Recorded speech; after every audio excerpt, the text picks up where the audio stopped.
বাবা তোমার কি মনে আছে কালকে হ্যাপি নিউ ইয়ার আমাকে কিন্তু সাদা পোলাও আর মাংস দিয়ে ভাত খাওয়াতে হবে। ও কালকে হ্যাপি নিউ ইয়ার? হ্যাঁ বাবা। শুনো, যেভাবে হোক একটু ব্যবস্থা করো, কালকে হ্যাপি নিউ ইয়ার, আমার মেয়েটার জন্য কিছু একটা করো, সবাই আনন্দ উৎসব করবো। দুগা সাদা পোলাও আর একটু মুরগি করার লেগা একটু ব্যবস্থা করো না।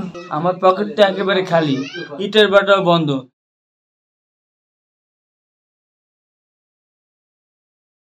কিভাবে যে কি করি?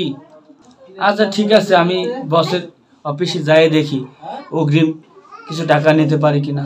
তোমরা থাকো, হ্যাঁ থাকো, হ্যাঁ।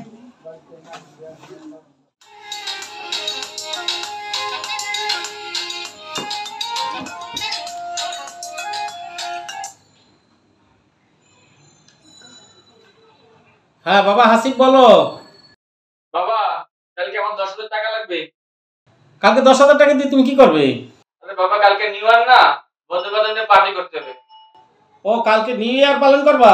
জি বাবা। এতে 10,000 টাকা খরচ করবা? জি বাবা। আচ্ছা ঠিক আছে, 10,000 টাকা নিও। আর কিছু? না ঠিক আছে, 10,000 হবে। আচ্ছা তা রাখি। স্যার আসসালামু আলাইকুম। ওয়ালাইকুম আসসালাম। লতিফ খা, তুমি অফিসে আসছো কেন? ইটের বাটান আজকে বন্ধ? জি স্যার আজকে বন্ধ বলেই তো আইছি স্যার। তো অফিসে কেন? স্যার কালকে তো স্যার সবাই আনন্দ উৎসব করবে। মোর ছোট ভাইটা দুঃখ অঞ্চলের ভাত আর একটু মোষের মাংস খাইতে চাই স্যার। তোর মাইয়া চিকন চাউলের ভাত আর মুরগির মাংস খাইবে, তা আমি কি চিকন চাউল আর মুরগি লই বই রইছি নাকি? তুই অফিসে আসছিস কেন? না স্যার, যদি মোরে একদিনের টাকা অগ্রিম দিতেন তাহলে মাইয়ের দুঃখ ভাত আর মোষের মাংস খাইতে পারতাম স্যার। আয় এদিকে আয়। এই গরিবের আবার নিউ ইয়ার কিসের? হ্যাঁ যা যা ভাগ। হাজির জানি তোমরা নিউ ইয়ার পালন করতে আইছে গরিব মানুষ। যা ভাইরা।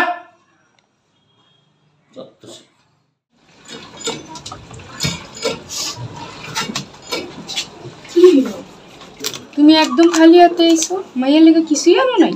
আমি তো স্যারের অফিসে গেছিলাম, স্যারে বললাম স্যার আমার কিছু টাকা অগ্রিম দেন। স্যার টাকা তো দিলই না, আরো অপমান করে বের করে দিল। এদিক দিয়ে তোমার ইটের বাটাও বন্ধ, আমি টাকা কোথায় বলো? মেয়ের এদিক কি করবো এটাই তো আমি বুঝতে পারতেছি না। গরিবের আবার হ্যাপি নিউ ইয়ার, গরিবের ঈদ আছে, আমরা গরিব, আমাদের কোনো ঈদ নাই, কি করবো আর? থাক আর মন খারাপ করো না।